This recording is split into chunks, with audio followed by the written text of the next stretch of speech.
Welcome to Manifest, hosted by international evangelist, teacher, and author Perry Stone. Enjoy unique insight into prophetic and practical truth. It's time to feast on fresh manna, so get ready to be blessed and encouraged. And now, here is your host and teacher, Perry Stone. Welcome to Manifest. I'm in a very special area where prophecy is now being fulfilled. You must watch this program today as I'm going to take you to several major Old Testament prophecies and show you that we in this generation are literally seeing the words of the prophets come to pass. We are here with a group of partners on what's called a partner pre-tour prior to our main tour group coming. And we've come a long way, brother. We've brought them through the desert. How many know we brought you through the desert? Come on. Yeah, we brought you through the desert. I mean, I wish you could see the trip we made down here, man. I was on another bus. I said, they're going to say, what is he doing? Well, they get a feel of what it's really like here in the desert of Israel. Now, let me say something to you. One of the signs, what we would call rabbinical signs that the Messiah would one day return to Israel would be, number one, that Israel would be restored as a nation. Number two, the Jewish people would return back to their land. And number three, that the arid desert places would begin to blossom like a rose. Now, let me read to you the prophecy, and then I'm going to go back and explain to you why where I am is so absolutely important prophetically. The prophet Isaiah said this in Isaiah chapter 31. The wilderness and the wasteland shall be glad for them, and the desert shall rejoice and blossom as the rose. It shall blossom abundantly and rejoice even with joy and singing. The glory of Lebanon shall be given it, the excellency of Carmel and Sharon. They shall see the glory of the Lord, the excellency of our God. Strengthen the weak hands and make firm the feeble knees. Say to those who are fearful-hearted, be strong, do not fear. Behold, your God will come with vengeance and with recompense of God. He will come and save you. Then the eyes of the blind shall be opened, the ears of the deaf shall be unstopped. The lame shall leap as a hart, the tongue of the dumb shall sing. Now here's the important prophecy. I want you to listen to this. The parched, it says this, waters shall burst forth in the wilderness, streams in the desert. The parched ground shall become a pool, and the thirsty land springs of waters. The habitation of jackals where each shall lay. There shall be grass with reeds and rushes, and a highway shall be there. Oh, the group's already getting it because they're here. And a road, and it shall be called the highway of holiness. The unclean shall not pass over it, for it shall be for the others. Whoever walks the road, although a fool, shall not go astray. Now let me stop at that reading and explain to you where I am. In the Old Testament, what we call the Hebrew Scriptures, there is the word wilderness, there is the word desert, there is the word solitary place, etc. Now, in our English translation of the Bible, when we would say the word desert or a wilderness, we get a mental picture of maybe the Sahara Desert or a desert maybe in California or maybe in Arizona. But the Bible is very specific with particular Hebrew words that distinguish the location of Israel or the surrounding area that identifies what that desert actually is. For example, we read in the Bible where the children of Israel went through the area called Sinai. We read in the Bible for about there's places called the Negev. All of this is a particular area in either the outskirts of modern Israel or within. Now, there's different words like midbar. Midbar is a common word for desert. It's an arid place. It's a dry place. There is Shemama is another word. But however, I want to go back here and show you the word that is used in Isaiah chapter 35, where it says, the desert shall blossom like a rose. It is the Hebrew word Arava. Now, some of the translations of the Bible will actually translate it correctly, where it says, the Arava shall rejoice and blossom like a rose. Now, I never knew where this area was until my friend Gideon Shore many years ago brought us into this area and began to show me what was happening here. Now, if we were to go back, let's say, anywhere between 25 to 50 years ago, and you were to travel south of the Dead Sea, how many know we've done that? We've traveled south of the Dead Sea. If you were to travel south of the Dead Sea and you were to come south all the way down to what's called the Gulf of Aqaba, which is about 110 to 120 miles from here, you would see a desert. You would see the mountains of Jordan, Edom and Moab on one side, and you would see the rugged mountains at the bottom part of where the Judean wilderness ends on the Israeli side. And in the middle would be a road, and it would be totally desolate. Now, years ago, that's exactly what this area looked like. The idea of a farm being in this area absolutely was impossible. Why? No water. You have to have water in order for there to be a farm. Now, the reason I'm telling you about the bottom part of the Dead Sea all the way to the Gulf of Aqaba is that is the area in Hebrew called the Arava. In other words, where I'm standing right here, right now, is the heart of the Arava, called the Arava Rift, that comes all the way from the southern part of the Dead Sea to the Gulf of Aqaba. You say, what's so exciting about that? Here's what's exciting. Many years ago, a satellite from the United States was taking satellite imagery underground in Israel, this part of the desert, and they saw something underground. And they told the Israelis about it, and they came to this spot. They drilled down about 1,500 feet, and guess what happened? Water from underground started shooting up out of the ground. Now, the Bible says in Isaiah that in the Arava there will be a pool. Ladies and gentlemen, I want you to look at where I'm standing. We are in an area where there is a pool, but more importantly than that, if you begin to read the prophecy of Isaiah, it says there will be a pool there. Then it says there will be grass there. Our people are sitting right now on grass. It says that there will be reeds there and rushes. That is the Hebrew word for everything that you see growing around this lake of water. Now you say, so it's a lake of water. What's the big deal? Here's the big deal. From this pool of water, that's fossil water, underground water, they are irrigating the entire Arava, and now there are farms all through this area producing food, some places 2 harvest times a year. This water is slightly salty. It stays about 72 degrees on an average, which means for farming, it is absolutely tremendous. Now, here's my point. In a time when 25 to 50 years ago, and way beyond that in the time of the prophet, there was absolutely nothing here. Now there are farms all over the area. You passed them, didn't you? From the Dead Sea all the way down through here, you see the greenhouses, you see the covers with the tomato plants. And I was amazed because one time we were here and we went into some of these farms to see what they were growing. There were peppers, there were melons. In fact, when Europe is cold in the time of winter, they have all sorts of melons that are shipped out to Europe. There are tomato plants. These tomato plants, you know, in America, we're lucky if we have one that grows this high. We saw them that they were like 8, 9 feet high, tomatoes hanging off of them. Even the cows give more milk down here. I mean, you know, they call them not Holstein, they're Goldstein cows. You know, so now let's go back and look at this, because what I'm going to show you here is very important. There is also a highway that's there, and the Bible teaches us that the highway will run through the Arava. Now, how somebody tell me, where have we been driving? Talk to me. We've been on that highway, which is right across that little hill right there. Now, that highway goes all the way down to a place called Eilat. Now, Eilat is shared by several countries. You have Israel, you have Egypt, you have Jordan, and even the edge of Saudi Arabia is in that direction there. Now, why is that important? Because this road, if you follow it all the way down to where the Gulf of Aqaba is, it connects to the northern horn of Africa.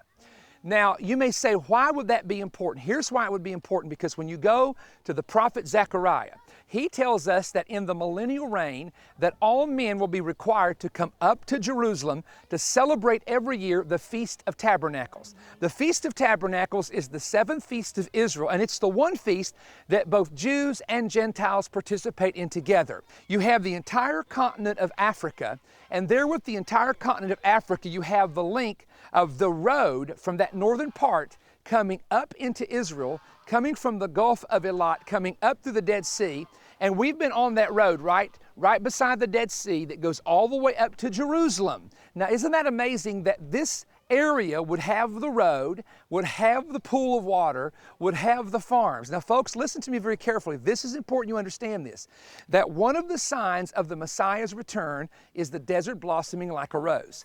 Now, when you begin to read Isaiah 41 and other passages, this is what's interesting. It says there that there will be springs of water breaking out in the desert. I never will forget the first time I came here. It was right over on the hill here, up on top of the hill. I noticed that they had made a channel and they had laid some rock in the ground, and I thought, why do they have that? It's like it's a drainage. It's like there's supposed to be water here. And I got up there and saw, and this was so amazing, where there were rocks that were actually splitting with water shooting up about 12 inches through the rock. But I never will forget, I'm standing there and I'm saying, when Moses hit the rock in the wilderness, and the water came out of the rock, this is exactly, and that wasn't a large rock, it was, about so high and so wide. I said, this is the imagery of what happened in the desert. And that was right over here, and that water was coming up underground. So I asked somebody, I said, why was this taking place here? And they said, the pressure underground eventually pushes the water out under certain circumstances. And so here, Isaiah's prophecy, because he is the one that really talks about the wilderness rejoicing, water in dry places, springs of water breaking out. So all of that is here. Now, there's a second part, and because our group here, and this again are our partners that have joined us on what we call a pre-tour. Aren't you glad you came? Yeah. Woo! And this is just, listen, this is just the first day. We're just going to just make a wreck out of them before it's over with, Get them up and just go till they drop. This is one of those tour till you drop tours, you know what I'm saying? But hey, that's what you came for. Come on, you know it. But in Ezekiel chapter 47, one of the amazing prophecies, and again, back home in the States, this is not always reported there because people are unaware of it. But as we were driving, and I want to ask them if they noticed this, but as you were driving from the northern part of the Dead Sea, did you notice that when you got near Masada and downward, there was a big area where it had dried up? And there was a channel that was connecting some of the water from the north into the south. Did you also notice that in the southern part of the Dead Sea, the salt that's there, you don't see it in the northern part. The northern part looks like seawater, ocean water, right? Am I right on that? But when you cross that one area where there's this peninsula where the Dead Sea is driven up, they have a channel now, and it's kind of a bluish green water that comes all the way into the southern part where all this, and did you see the salt? I mean, you're driving, you're saying, wow, that is just pure salt. Now listen to this prophecy, because this to me is one of the first things I saw just a few years ago as a major fulfillment of Ezekiel's prophecy. To abbreviate this, he sees a temple in the future that's going to be in Jerusalem that the Messiah will build.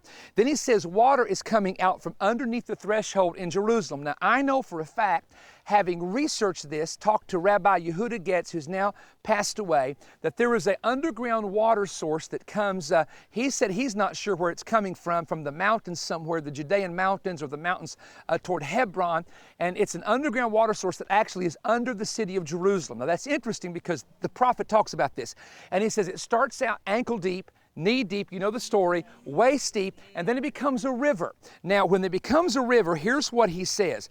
These waters, I'm in verse 8 of, in fact, let me go back of a few verses. He said to me, Son of man, have you seen this? Then he brought me and returned me to the bank of the river. Ezekiel 47, verse 7 now. When I returned, there along the bank of the river were many trees on one side and the other. And he said to me, this water flows toward the eastern region, goes down into the valley and enters the sea. When it reaches the sea, its waters are healed. Now listen to the prophecy. It shall be that everything that moves wherever the rivers go shall live. There will be a great multitude of fish because these waters go there, for they will be healed, and everything that will live wherever the river goes. It shall be that fishermen will stand by it, by this river, by the Dead Sea. Okay, where there's fish, watch this, from En-Gedi, you were just at En-Gedi, to En-Aglim, there will be a place for spreading their nets. Their fish will be of the same kind as the sea fish of the Great Sea. In other words, the fish that are in the Mediterranean, the same kind of fish will be there, exceedingly many. Watch this. But the swamps and the marshes, now the King James says the miry places thereof, shall not be healed, they shall be given to salt. When I read this prophecy years ago, I realized something. I said, no, wait a minute. The Dead Sea is one large body of water. For this prophecy to come to pass, you have to have two separate seas. You have to have a northern sea that would be healed and the southern sea that would be totally salty. I could show you drawings from old Bibles. You may have one in your home right now. You'd have to go back to 50, 100, 150 years ago, where the maps of the Dead Sea had been drawn by scholars. When these maps were drawn, it was one large body of water. However, the Dead Sea has been drying up over the years. Now, part of the drying up process is right below Masada. There is an area, and you can see it on a satellite picture that was recently made, where there's a peninsula that actually is from the Israeli side all the way to the Jordanian side. And what has happened is the Dead Sea has actually formed two seas. Now, the northern sea is salty, just like the southern half, except the southern half is totally given to salt. It's like a marsh. You know, if you know what a marsh is in Florida, if you step in it, you'll go down about 2 to 3, you can actually sink in one up to your waist. Well, the Dead Sea is the same way. Those are like marshes. You see it, and if you step on that salt, you may actually sink in a little bit more than what you see there. So this is exactly the description. Now, if you look at what the Bible says, it says there has to come water from Jerusalem to heal the sea. But where's the water going to come from to help bring the life into the Dead Sea? Because it's, you know, you got 22 different chemicals and minerals. It's totally given to salt. There are no fish there. I have to tell you this funny story. I was in Jordan one time and I saw this tour guide that said Dead Sea Fishing Club, and I'm thinking, you know, my first time there, I'm the rookie, you know, and I'm like, and I said, wow, I didn't know there was fish in the Dead Sea. He says, there's not. I said, what's the deal with the shirt? He turned around and had a fishing hook, and it said, the unhappy hooker. Suddenly I realized it was all a joke. One time we were talking about no fish being there, and we were there, and there was some fish floating on top, and they said, you told us there was no fish in the Dead Sea. I said, no, think about this. The Jordan River empties into the northern part of the sea. It has fish. Sometimes those fish can make their way into the sea, but the salt content is so heavy that when it hits the sea, what happens? It kills it. But the sea's going to be healed. Now, how's it going to be healed? Number one, water from Jerusalem. When Jesus comes back and the Mount of Olives splits in Zechariah 14, that water will come off of those mountains into the sea, because there's a brook now called the Kidron Brook that circles in the Kidron Valley, and it goes into the mountains now. And right near Qumran, you have this wadi, they call it, which is a riverbed, and that water actually comes there now. Now, there's not a lot of it, but during rain time there can be, and it empties into the sea. But here's the big one. Ready? Right in the Qumran area a few years ago, Globes magazine reported a huge discovery of underground water that's a lake like 3 miles in circumference. That water is there now. Here's part 3. There is a discussion going on with Israel about either taking perhaps water from the Mediterranean and running a pipeline. Now remember, the Dead Sea is low, the Mediterranean is high. They could actually put generators there that it would generate electricity and to bring water into the Dead Sea to help heal it. So water from Jerusalem, water underneath Qumran, and water that could be brought from a pipeline from the Mediterranean, all will bring that water level up from a salty level to a more fresh level, which would eventually produce fish. Now here's the part that's amazing. A few years ago, Gideon Shore, my guide, and I, and some of us were at the bottom part of the Dead Sea, the southern half, and I saw a sign, and it said, Dead Sea fish. And I'm thinking, yep, just like the guy in Jordan, you know, they're going to fake me out with something. I go over there, and there is a fish farm at the southern part of the Dead Sea. And they have taken the water from underground that's there, again, slightly salty, and they actually are producing, when we were there, it was 3 types of fish, and they produce those fish and sell them to the restaurants. Now, folks, let me tell you, here it is happening right in front of our eyes. See, sometimes we look for a major thing, or we look for the things we've heard preached on for years, or we talk about the alignment of nations, or the dragon and the beast and the Antichrist, and we miss some of the most fascinating, powerful prophecies being fulfilled. Another thing I thought about is it talks about that you will see trees producing fruit in that area. Did you not see the palm trees and the date trees? Can I tell you that when I was here in 1986, 87, 88, none of that was there. There was nothing but desert. Now the trees are lining the area. Now the farms are lining the area. And when I began to read this prophecy, then I got to looking at this. It says, they will spread nets from En-Gedi to En-Eglaim. Now here's what's important about En-Gedi. There was a huge spring of water that's there that's coming off the mountain. It's not a spring, it's a waterfall that's coming off the mountain there right now. And there's also a kibbutz there where several hundred people, and it's a beautiful park that we were just at. But think about this. En-Gedi is inhabited by people, and there's fresh water there. One of the only places along this area where there's fresh water. Now, when it talks about En-Eglaim, some scholars say that's the northern part of the sea in the Qumran area. So I told somebody one time, I said, when Jesus comes back in the millennial reign, we rule with him, somebody needs to get them a net business. because somebody's got to sell nets to these fishermen that's going to fish from the Dead Sea. Now, when you read this and you just look at all these different prophecies of Ezekiel 47, folks, here's what it means. And I want to conclude with this. It means that if the Lord is getting this land ready by the farming and by the Dead Sea and these specific prophecies, then it means His return is somewhere in the near future. The Dake's Bible, I've been a student of Brother Dake for many years. He's long gone to be with the Lord. But in the old Dake's Bibles that I have, he gave a comment on Isaiah 35, and he said, because this is not happening now, this will happen in the millennial reign. I believe Brother Dake would love to be alive right now, stand where I'm standing and say, wow, I wrote about that many, many years ago in the 1930s and early 40s. Look at it. It's already happening. Surely the King is coming back. Surely He's preparing this land for the reign of the Messiah. And so I want to just give that information to you today and bring you here to show you Bible prophecy is being fulfilled right before us, and we are here to verify it to you. Yes, my friend, it's happening. Now, as you well know, on every Manifest program, we have a special offer, and I want to make this offer available to you today. And so here's the announcer coming to tell you how to get it. Hallelujah. Praise God for what He's doing in this place.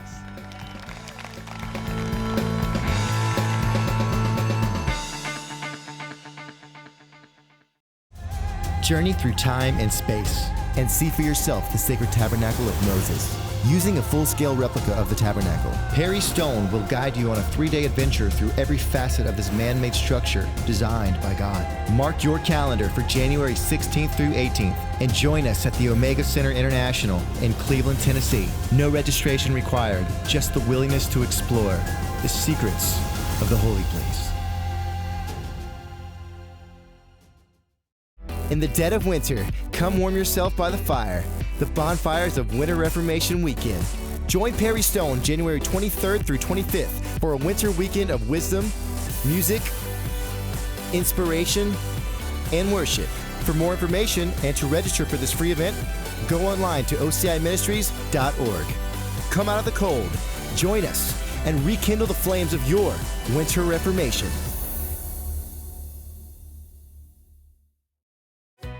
I have in my hand 6 important prophetic updates, and I want to get this into your hand.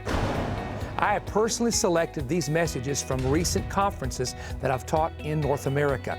The first audio CD is called The Mystery of the Great Sabbatismos. The Apostle Paul talks about entering into our rest, and he uses a particular Greek word that means to cease from labor. One time, he uses the word for the Sabbath. I'm going to take that word and show you how the Sabbath principle of every 7th day, 7th year, and Jubilee years tie into the return of the Lord and our time of eternal rest. The second message is called Yom HaKisah, the mystery of the hidden day. This was one of the most fascinating messages that we taught last year. This message deals with how the moon is concealed during the time of the Feast of Trumpets and how it's called a hidden day, and it ties into the rapture of the church and the coming of Jesus Christ.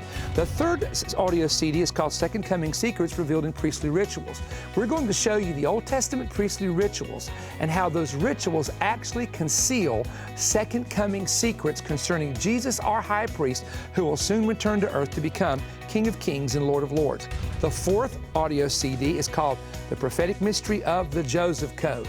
Did you know that concealed in the story of Joseph, when he revealed himself to his brothers, is the story of how that the church must be taken out and then God will reveal the Messiah to the nation of Israel. This is truly an outstanding message for you to hear. Then one of my favorites of all time, Living in Prophetic Crunch Time. We're going to show you specific dates in major prophetic events and how as it came time for that event to be fulfilled, time became crunched. I tell you, you will enjoy listening to this one. Then finally, the sixth audio CD in this series that I call my 6 most important prophecy updates is the message I call The Spirit of Antichrist and the Wearing Down of the Saints. This exposes why and how weariness is going to be one of the big end-time attacks against the church and against believers. Now, you can get these 6 audio CDs in this brand new album, ones I have personally selected for you, by doing the following. You can call 1-888-21-BREAD, that's a toll-free number. Go to perrystone.org and order online, or write me at Perry Stone, P.O. Box 3595, Cleveland, Tennessee 37320. We're asking for a donation of $30 or more. Now remember this, that when you support us through our resource material, you help keep Manifest on the air. I know so many of you comment on, Perry, we want to hear prophetic teaching in the season that we're now in. Well, ladies and gentlemen, you have an opportunity to hear it when you order this album. God bless you and thank you for your support of Manifest. Hope you take the time to order the 6 audio CDs. I believe you will enjoy them greatly. I'm on a new set, and Bill Cloud and I are taping in the next couple weeks about 6 programs that deal with America. And so if you see this set behind me that looks sort of like early American, that's what it is. That's what it's intended to be. I know you're going to want to see those programs. Now, you just saw an advertisement concerning Reformation and also the tabernacle teaching. Now, there's no fee to attend any of our conferences, please know that. But we do need you to register for Reformation. We usually run about 1,500 to 2,000 people. There's young people and adults that come to this. It's a great time in the Lord. Man, we've got Eddie James coming. We've got just so many people coming to be a part of this. We want you to be a part of it as well. I also want to share with you some of the places we're going to be coming to. I'm coming to City Life Church in Tampa, Florida. That will be on Friday at 7, Saturday at 10 and 6, and Sunday at 9 and 10. There will be no Sunday night service there, January 30th through the 1st. We're going to be coming to Free Chapel, Orange County in California on Friday through Sunday, February 27th through March the 1st at 7 o'clock on Friday, 10 and 6 on Saturday, 9, 11, 4, and 6 on Sunday. We're going to have a time there. Abba's House in Hickson, Tennessee, 1 service only, Wednesday, March the 4th, and then somewhere new. Friday through Sunday, March the 6th to the 10th, the Church Alive in Conway, Arkansas, Friday at 7, Saturday at 10 and 6, Sunday at 10 and 6 o'clock. Now, if you go to our website at perrystone.org, it will share with you the other places that we're going to be coming to. And this way that you can stay in touch with us and see if we're going to be coming into your area for a weekend meeting or some type of a conference. We do want to remind all of the young people who are watching me that one of the most exciting events is about to happen in the month of March at Omega Center International in Cleveland, Tennessee. It's going to be our Warrior Fest, our 2nd annual Warrior Fest. Last year, 4,000 young people showed up. This year, it's going to be fabulous. Great singing, preaching, and teaching. A great fire tunnel on Sunday morning where you're going to be personally ministered to through the laying on of hands. We've got God's Got Talent dance and drama competition, and I'm going to be giving away by a drawing a free Israel trip. You have to be between 18 to 35 years of age and register one time when you come there and be present on Saturday night for the drawing. That's going to be exciting as well. I want to take a moment and thank each of you for watching the Manifest telecast and helping us to stay on the air through your support of the resource material and also through your offerings that you give to us in our conferences and even send to us. That's what helps keep the program on in 249 nations of the world. We're excited about the upcoming year. We believe that God Himself has great things planned and great plans for the nations of the world to hear the gospel of Jesus Christ and to bring literally multitudes into the kingdom. Together, you and I can make this happen and fulfill the prophecy that the gospel will be preached around the world. I'll see you next week.